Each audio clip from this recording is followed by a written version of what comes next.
అప్పుల బాధలు వెంటాడుతున్నాయా? అయితే 6 JVR వారి జాతిరత్నాలు ధరించండి. అందరికీ నమస్కారం అండి. నేను మీ కట్టా కార్తీక్. ఇలా ఆంధ్రప్రదేశ్లో అన్ని తెలుగు దినపత్రికల్లో ఉన్నటువంటి ఒక ప్రధానమైన వార్త, మద్యం కేసులో నిందితులకు నార్కో టెస్టులు చేయాలి అనేటువంటి ఆలోచనకి అధికారులు వచ్చారు. ఎవరైతే మద్యం స్కామ్ని ఎంక్వైరీ చేస్తున్నటువంటి సిట్ అధికారులు ఉన్నారో వాళ్ళు ఈ ఆలోచనకు వచ్చారు. ఉన్నతాధికారుల పర్మిషన్ తీసుకొని, ప్రభుత్వం యొక్క పర్మిషన్ తీసుకొని కోర్టులో పిటిషన్ దాఖలు చేసి కోర్టు నుంచి అనుమతి తీసుకున్న తర్వాత నార్కో టెస్టులు చేయాలనుకుంటున్నారు. లై డిటెక్టర్ టెస్ట్ అంటారు కదా, అదే నార్కో టెస్ట్. ఎందుకు ఈ టెస్ట్ చేయాలనుకుంటున్నారు, అసలు ఈ టెస్ట్ ఏంటి, మీకు ఈ వీడియోలో నేను క్లియర్గా వివరించేటువంటి ప్రయత్నం చేస్తాను. దయచేసి వీడియోని లైక్ చేయండి, ఈ వీడియో మొత్తాన్ని కూడా చూడండి. నిజానికి కూటమి ప్రభుత్వం అధికారంలోకి వచ్చిన తర్వాత జూన్ 12, 2024 తారీఖున ప్రమాణ స్వీకారం చేసి బాధ్యతలు తీసుకుంది కూటమి ప్రభుత్వం. అప్పటి నుంచి వైసీపీ 5 ఏళ్ల పరిపాలన మీద అనేక రకాల ఎంక్వైరీలు కొనసాగుతూ ఉన్నాయి.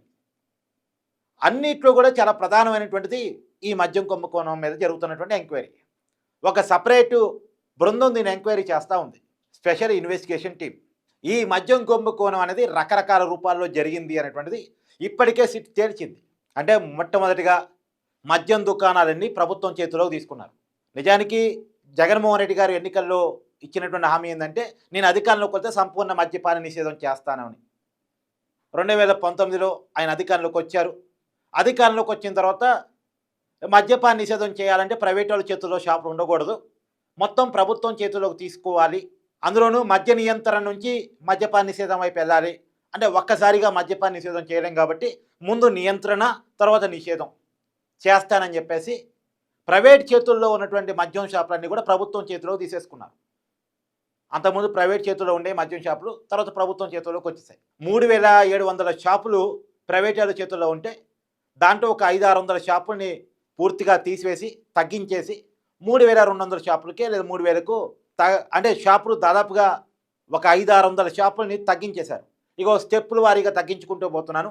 ఈసారికి 500 తగ్గించాను, తర్వాత 1000 తగ్గిస్తాను, షాపుల సంఖ్య తగ్గుతూ ఉంటుంది, మద్యం ధరలు కూడా విపరీతంగా పెంచేస్తాను, అప్పుడు తాగే వాళ్ళ సంఖ్య తగ్గుతూ వస్తుంది, షాపుల సంఖ్య కూడా తగ్గుతూ వస్తుంది. తాగే వాళ్ళ శాతాన్ని తగ్గిస్తూ షాపుల శాతాన్ని తగ్గిస్తూ పోతే చిన్న చిన్నగా మద్య నిషేధం చేయొచ్చు, ఆ ప్లానింగ్లో నేను పోతున్నా అని చెప్పి జగన్మోహన్ రెడ్డి గారు ఆ రోజు చెప్పారు. అధికారంలోకి వచ్చిన తర్వాత దాన్ని స్టార్ట్ చేశారు. ముందుగా ప్రభుత్వం చేతుల్లోకి మద్యం షాపులు తీసుకున్నారు. కానీ దీని అసలు ఉద్దేశం ఏంది, తన వచ్చిన బ్రాండ్లు అమ్మాలి అంటే, మద్యం బ్రాండ్ల నుంచి కమిషన్ రావాలంటే మద్యం షాపులు ప్రైవేట్ వాళ్ళ చేతుల్లో ఉండకూడదు, తన చేతుల్లోకి మద్యం షాపులు ఉండాలి, ప్రభుత్వం చేతుల్లో ఉండాలి అని చెప్పేసి ఆ రోజు జగన్మోహన్ రెడ్డి గారు వేసిన ప్లాను తర్వాత కానీ సమాజానికి తెరవలేదు. మద్యం షాపులన్నీ ప్రభుత్వం చేతిలో తీసుకున్నారు. ప్రభుత్వం చేతిలో తీసుకున్న తర్వాత ఏ బ్రాండ్ అమ్మాలి, ఏ బ్రాండ్ అమ్మకూడదు పూర్తిగా ప్రభుత్వం యొక్క ఇష్టం. అప్పుడు ప్రైవేట్ వాళ్ళ చేతుల్లో ఉన్నప్పుడు ఏంటి, ఏ బ్రాండ్కి మార్కెట్లో విలువ ఉంది, ఏ బ్రాండ్ జనాలు అడుగుతున్నారో ఆ బ్రాండ్లు అమ్మేవాళ్ళు. కానీ ప్రభుత్వం చేతుల్లోకి తీసుకున్న తర్వాత ప్రజలు అడగడంతో సంబంధం లేదు, వీళ్ళు ఏ బ్రాండ్ అమ్మదలుచుకున్నారో ఆ బ్రాండ్లే అమ్మాలి. వీళ్ళు ఏం చేశారు, కమిషన్ ఇచ్చే బ్రాండ్లు ప్రతి బ్రాండ్కి కూడా ఎప్పుడైతే మార్కెట్లో అవైలబుల్గా ఉన్న బ్రాండ్లు ఉన్నాయో వాటన్నిటి కూడా కమిషన్ అడిగారు. మీ బ్రాండ్ మా షాపుల్లో అమ్మాలి అంటే కమిషన్ ఇవ్వాలి అని. అన్ని మద్యం షాపులు ప్రభుత్వం చేతుల్లోనే ఉన్నాయి. సహజంగా ప్రైవేట్ వాళ్ళ చేతుల్లో ఉన్నాయి అనుకోండి, ఎవడన్నా కమిషన్ అడిగాడు అనుకోండి, ఆ షాపును మీ నుంచి మిగతా షాపులకి సప్లై చేస్తాడు. కింగ్ ఫిషర్ రోడో లేదా బడ్వైజర్ రోడో అతను ఎవరైనా కమిషన్ ఒక షాప్ వాడు అడిగాడు అనుకోండి, నీ షాప్లో నేను నా బ్రాండ్ ఇవ్వనులే, వేరే షాపుల్లో ఇచ్చుకుంటాలే అనేవాడు. కానీ ఇప్పుడు అవకాశం లేదు, ఎందుకంటే అన్ని షాపులు ప్రభుత్వం చేతుల్లోనే ఉన్నాయి. ప్రభుత్వ పెద్దలు, అధికారంలో ఉన్న వైసీపీ నాయకులు అడిగిన కమిషన్ ఇస్తే ఆంధ్రప్రదేశ్లో కింగ్ ఫిషర్, బడ్వైజర్ అమ్ముతారు. కానీ వాళ్ళు అడిగిన కమిషన్ ఇవ్వకపోతే అమ్మరు. కాబట్టి ఆంధ్రప్రదేశ్ ప్రజల్లోకి ఆ బ్రాండ్లు వెళ్ళాలి అంటే కమిషన్ ఇవ్వాలి, తప్పనిసరి పరిస్థితి బ్రాండ్ కంపెనీలకు ఏర్పడింది. కొన్ని బ్రాండ్లు కమిషన్ ఇవ్వడానికి ఒప్పుకున్నాయి, కొన్ని ఒప్పుకోలేదు.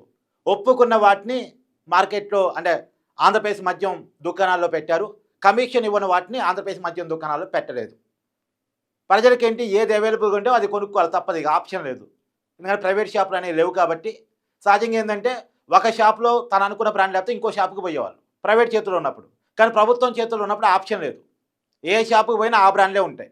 ఎందుకంటే అక్కడ షాప్ మెయింటైన్ చేసే ప్రభుత్వం, ఇక్కడ షాప్ మెయింటైన్ చేసే ప్రభుత్వం.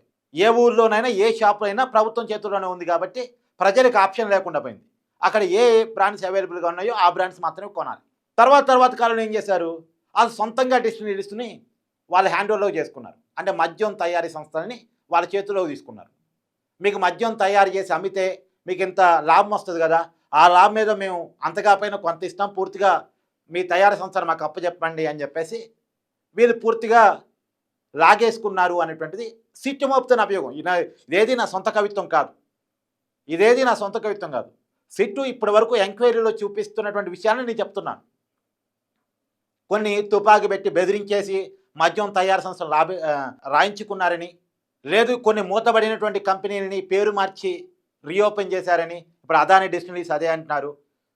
తర్వాత నంద్యాలలో ఎస్పీవై డిస్టిలరీస్ తుపాకీ పెట్టి బెదిరించి రాపించుకున్నారని, ఇలాంటి అనేక విషయాలు ఇప్పుడు బయటకు వస్తూ ఉన్నాయి, చర్చ జరుగుతూ ఉన్నాయి ఆంధ్రప్రదేశ్ రాజకీయాలు. సో ఇలాంటి మద్యం తయారీ సంస్థలని తమ చేతిలో పెట్టుకొని సొంత బ్రాండ్లు క్రియేట్ చేసి అప్పటికే రేటు పెంచారు కాబట్టి సో తమదనుకున్న రేటుకి తమదనుకున్న షాపుల్లో అమ్మటం మొదలుపెట్టారు అనేటువంటిది. ఎందుకంటే షాపులు వాళ్ళవే, బ్రాండ్లు వాళ్ళవే, రేట్ ఫిక్స్ చేసేది వాళ్ళే. అన్ని ప్రభుత్వమే కదా, ప్రభుత్వం వైసీపీ చేతుల్లో ఉంది, వైసీపీ పెద్దలే పరిపాలకులుగా ఉన్నారు కాబట్టి తయారీ వాళ్ళదే, షాపు వాళ్ళదే, అంటే తయారు చేసేది వాళ్ళే, అమ్మేది వాళ్ళే, దానికి రేట్ ఫిక్స్ చేసేది వాళ్ళే. ప్రజలు నిమిత్త మాత్రులు, ఇష్టముంటే కొనుక్కోవాలి, లేకపోతే లేదు, ప్రజలకు ఆప్షన్ లేదు. మళ్ళీ ప్రజల ముందు ఏంటి, నువ్వు ఫోన్పే చేయొద్దు, గూగుల్ పే చేయొద్దు, కార్డ్స్ లేవు, కేవలం డబ్బు కొట్టు, మద్యం పట్టు. తాగాలనుకున్నోడికి ఆప్షన్ లేకుండా చేశారు. తాగటం మంచిది కాదు, కానీ మానలేని పరిస్థితి. మానలేను అనుకున్న వాడికి ఆప్షన్ లేదు, అక్కడ ఉన్న బ్రాండు చెప్పిన రేటుకి అది కూడా డబ్బు రూపంలో చెల్లించి కొనుక్కోవాలి.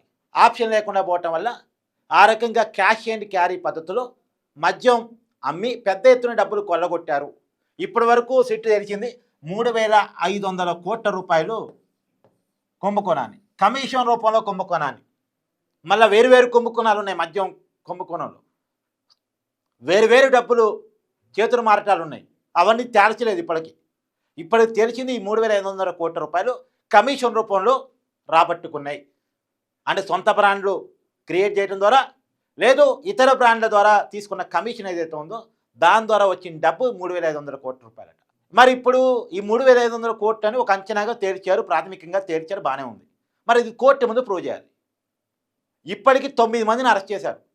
రాజు కసిరెడ్డి నుంచి మొదలుపెట్టి జగన్మోహన్ రెడ్డి గారు ఓఎస్సీగా పనిచేసినటువంటి కృష్ణమోహన్ రెడ్డి గారు, సీఎంఓ సెక్రటరీగా పనిచేసినటువంటి ఐఏఎస్ కన్ఫైన్డ్ ధనంజయ రెడ్డి గారు, మొన్ననే వైసీపీ మాజీ ఎమ్మెల్యే చెవిరెడ్డి భాస్కర్ రెడ్డి గారు, జగన్మోహన్ రెడ్డి గారు ఫైనాన్స్ వ్యవహారాలు చూసేటువంటి భారతీయ సిమెంట్స్ ఫైనాన్షియల్ డైరెక్టర్ ఆయన బాలాజీ గోవిందప్ప గారు, వీళ్ళందరినీ కూడా అరెస్ట్ చేశారు.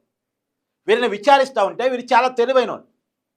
సహజంగా వీళ్ళు బాలాజీ గోవిందప్ప ఫైనాన్షియల్ డైరెక్టర్గా ఉన్నాడంటే బాగా ఎడ్యుకేటెడ్ అని మనం అర్థం చేసుకోవాలి. చెవిరెడ్డి భాస్కర్ రెడ్డి గారు స్వతహాగా లాయర్ కూడా, అతను చాలాసార్లు ఎమ్మెల్యేగా పనిచేశారు. రాజు కసిరెడ్డి బిజినెస్లో ఆరుదేరిన వ్యక్తి. ఇక ధనంజయ రెడ్డి అయితే ఐఏఎస్ కన్ఫైర్డ్. వీళ్ళంతా తెలివైన వాళ్ళు. వీళ్ళని ఎంక్వైరీ చేసి వీళ్ళ ద్వారా నిజాలు చెప్పించేటువంటి అంత చిన్న విషయం కాదు. ఇప్పుడు ఒక విషయం బయటకు వస్తూ ఉంది. రాజు కసిరెడ్డిని ఫస్ట్ దీనికి సంబంధించిన విషయాలు అడిగితే చెప్పలేదంట, నాకు తెలియదు, గుర్తులేదు, మర్చిపోయాను, నాకు సంబంధం లేదు, ఇలాంటి విషయాలే, ఇలాంటి సమాధానం చెప్పుకుంటూ పోయాడంట. చివరికి ఆధారాలు చూపించి అడిగితే మౌనం వహించాడంట.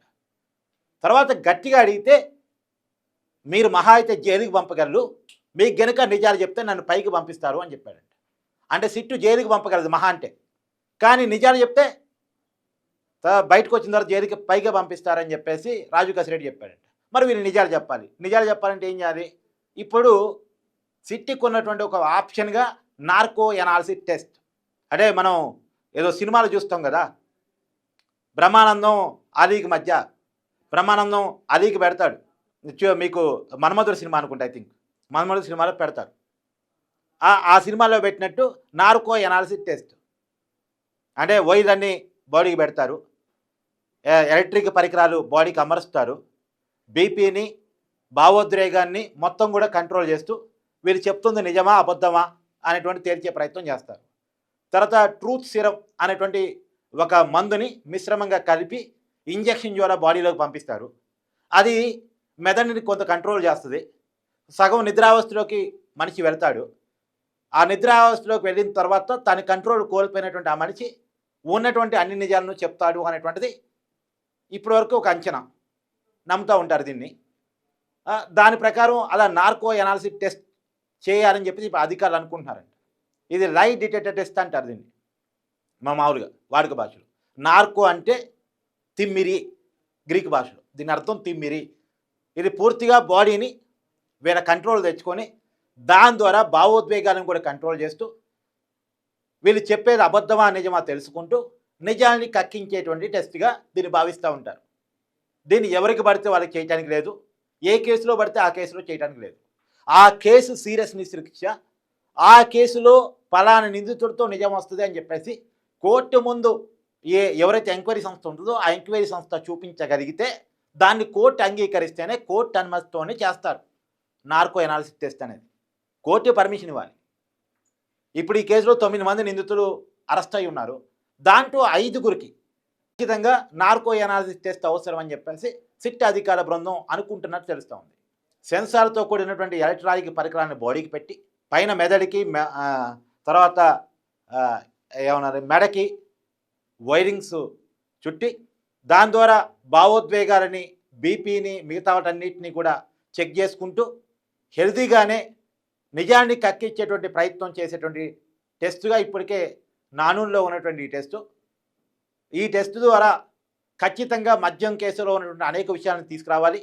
లేకపోతే ఈ విషయాలు నిజాలైనప్పటికీ కూడా దాన్ని కోర్టు ముందు ప్రూవ్ చేసుకోవడం కష్టం అని. ఎందుకంటే నిజాలు కనిపెట్టడం ఒక రకం, ఆ నిజాన్ని కోర్టు ముందు నిరూపించడం మరొక రకం. ఎందుకంటే ఇప్పుడు అరెస్ట్ అయిన నిందితులు చిన్నోళ్ళు కాదు, వాళ్ళు కోట్లాది రూపాయలు పెట్టుకొని పెద్ద పెద్ద లాయర్లని పెట్టుకుంటారు. రాళ్ళలో ఉన్నటువంటి లూప్ హోల్స్ అన్నీ పట్టుకొని ఎట్టి పరిస్థితుల్లో ఈ కేసు నుంచి తప్పించుకునే పని చేస్తారు.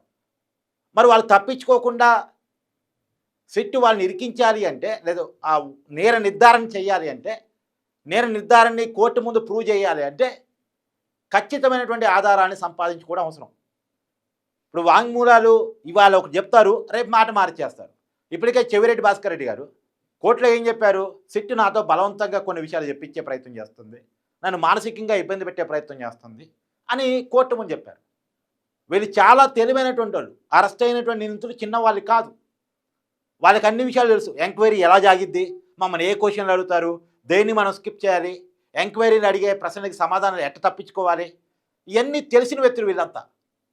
ఆధారాలు కళ్ళ ముందు కనపడుతున్నా బుకాయించే కెపాసిటీ ఉన్నటువంటి వ్యక్తులు వీళ్ళంతా.